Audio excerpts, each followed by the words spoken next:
Here today with Randall Soda with Shelby Industries, just following up and receiving information on how we've done and what we've accomplished. One of the things that we've been working with you on is recommending a full synthetic product to eliminate the soluble oils that were in-house. And I understand there's been several different areas where we've been able to have an impact, positive impact in those areas. Yeah.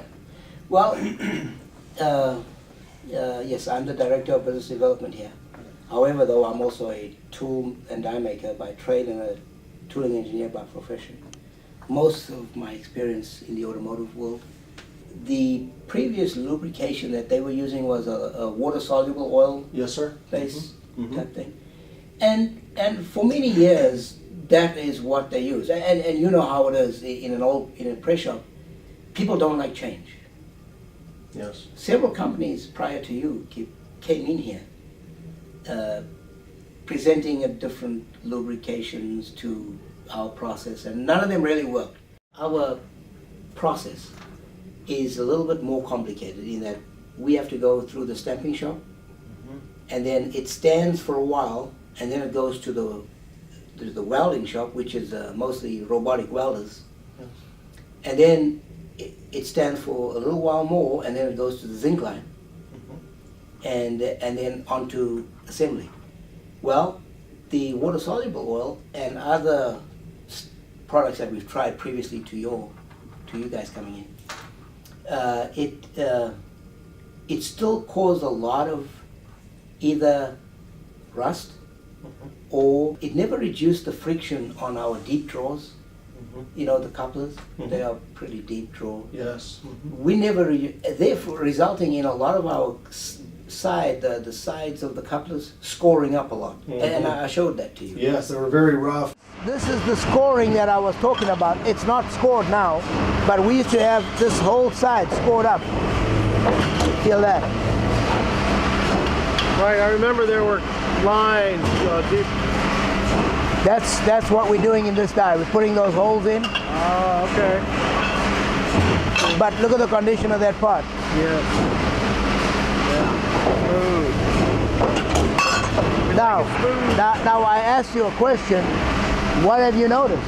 No lubricant. No. So the lubricant that was used for the original forming? That's what I'm talking about. No secondary cause. Look. Additional. It stays on there. There's enough left on there to then...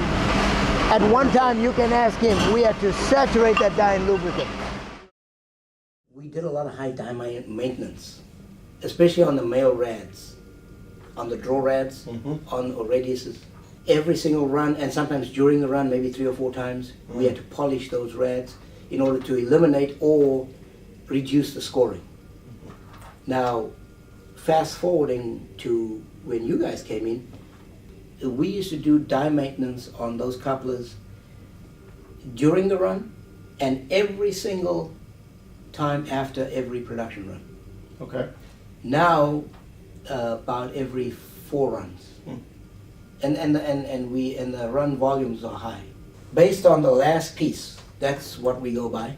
We inspect the last piece or the condition of the last piece, like it was 4 runs ago. Amazing. I contribute that to the product we're using now as a lubrication. But your products increase my die life tremendously, man. In most of the components, especially the difficult ones, we have a gear die, which is it's a difficult die to run. You've seen the gears, Yes. Right. It has a lot of those sprockets all the way around, with the big opening in the center, and all the pierce holes around it. One hit. You're blanking out a gear. It's kind of like... It's hot. My goodness, that thing hits hard. In one shot. One hit. We've had so many issues with it. Very frustrating tool. Now that I'm using this lubrication system, it has it's reduced so much friction around that die, especially with that big cutout, that the die is currently running right now as we speak in the 350. You've got to see that thing run. We did nothing to the die, we changed nothing, except the lubrication. All these little ones don't get stuck to the conveyor.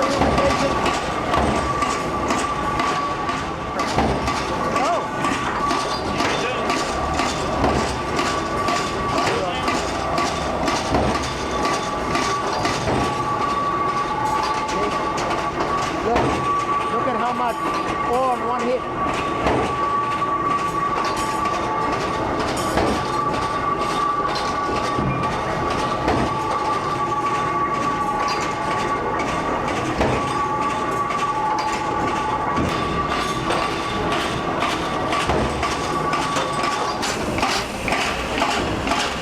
Because of all that teeth right there, all these holes right here, including that, one hit.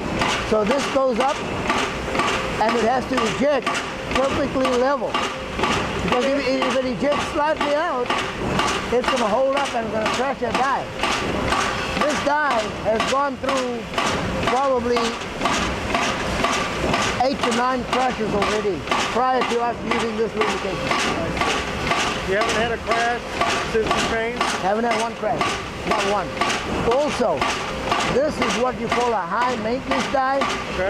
It's gotta be sharpened. Do you see there's no, can you feel no burrs? No.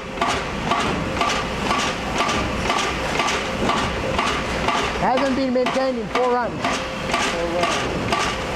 Normally every run, this had to do it, but not anymore. It went then to the welding. Okay, the welding. And now you were part of that too. Yes. So, and I thought, quite frankly, this is where we're going to fall down. Because previously with the water oil-based soluble, we had a lot of welding flux issues around the weld itself. We had to hand clean all of that prior to zinking. Well, surprisingly, you guys formulated this thing to accommodate that. Yes. So everything coming off the welding now does not need the secondary cleaning. So that too helped us with our indirect labor. We had 2 people on the zinc line cleaning parts every day, hand scrubbing them with that Brillo pad, you know, in acid. Gone away. 2 more people, indirect labor, now direct labor. Let's take, for example, one reel. There's in some reels there's 5 side plates in between the reels. You know the plates. And these are side reels meant for Winches. winches for boat trailers. Right. From the press room, goes to the welding. This is where we normally had the problem with our welding. But you've got to see the welds now. They are absolutely great. It's a fine example of what I'm talking about. Now, look at the condition of that weld. You tell me if that's not a healthy weld. Yeah. Look at that thing. Do you see any black ring around it? None, don't exist. We can hold the consistency of that weld, not in any way afraid of any oil residue messing our welds up. That's because we're using a dry part now. We're not using an oil-based part. Yeah. This whole thing would be scrapped because of bad welds right here. So what would you say? Look at the condition of that weld. What would you say your percentage of scrap change was? About probably 80% less. See all the plates? Oh wow. Look at the condition of that weld. Beautiful. Absolutely. A lot of money in that part right there. A lot of money in that part. During the zinking process, there are cavities, deep cavities inside the. Let's take a coupler for example. There's cavities all over this coupler that needs to get zinced. Due to the part not cleaning properly in the cleaning tanks, the electrical current wouldn't get into those cavities. I see. And that would be unzinced. It wouldn't, But we don't have a problem anymore because it gets cleaned properly now. And we don't have oil on the pot, that's why. You know. This is just assembly area.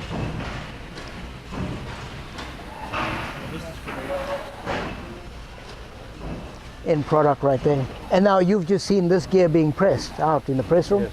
Right. And now this is where it ends up.